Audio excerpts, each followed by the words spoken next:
proximal fifth metatarsal fractures. Fractures are common in the proximal fifth metatarsal. Anatomy of the proximal fifth metatarsal. Here you can see a normal apophysis.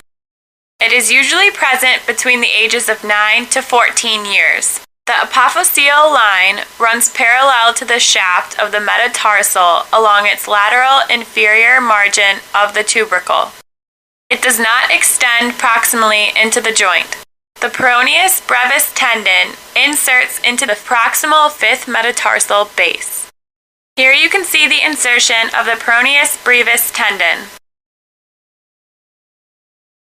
Here you can see the os peroneum. Os peroneum is an ossicle in the peroneus longus tendon where it is seen at the tip of the fifth metatarsal base. It is seen in 15% of the population. These are the areas of the proximal fifth metatarsal that may become fractured. There are 3 types of fractures at the proximal fifth metatarsal. 1 is an avulsion fracture, 2 is a Jones fracture, and 3 is a stress fracture.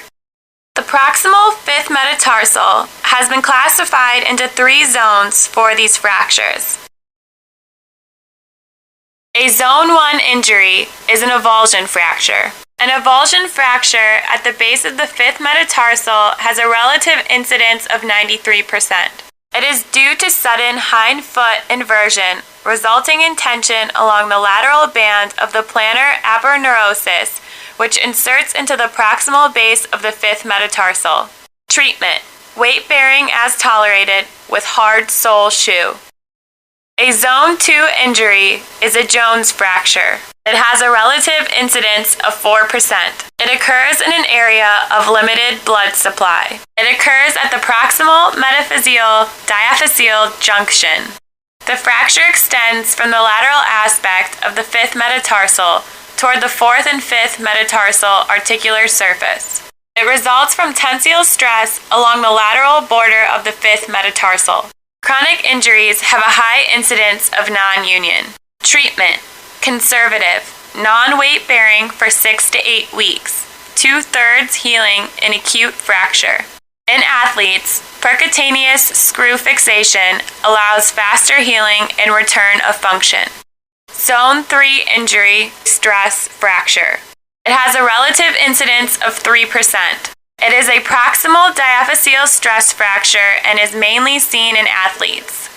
It occurs in the proximal 1.5 centimeters of the shaft in the fifth metatarsal and results from repetitive cyclic loading. It can occur in a cavovarus foot. Treatment: conservative, non-weight bearing cast with 50% non-union. Surgical treatment: internal compressive fixation and possibly bone grafting. Surgery is performed in athletes and in non-union. Non-union is defined by patients who have pain with lucency around the fracture and/or intramedullary sclerosis. Complication: higher fracture rate if returned to sports prior to radiographic union. Proximal fifth metatarsal blood supply. Multiple metaphyseal arteries. Nutrient artery with intramedullary branches provide retrograde blood flow to proximal fifth metatarsal. Fractures distal to the tuberosity disrupts the nutrient arterial supply, resulting in relative avascularity. Here you can see the blood supply. The dorsalis pedis artery, the lateral tarsal artery, the fourth dorsal metatarsal artery, and the arcuate artery. The fifth metatarsal is supplied by the metaphyseal arteries, the nutrient artery, and the epiphyseal artery. Here you can see the Jones fracture occurring in an area of limited blood supply.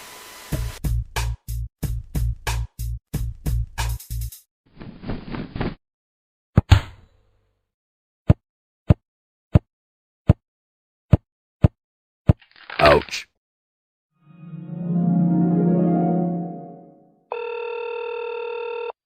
Hey, Doc. I was playing soccer. I think maybe I broke my foot.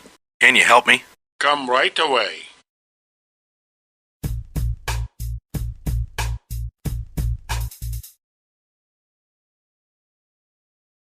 All my videos and this video is for educational purposes only.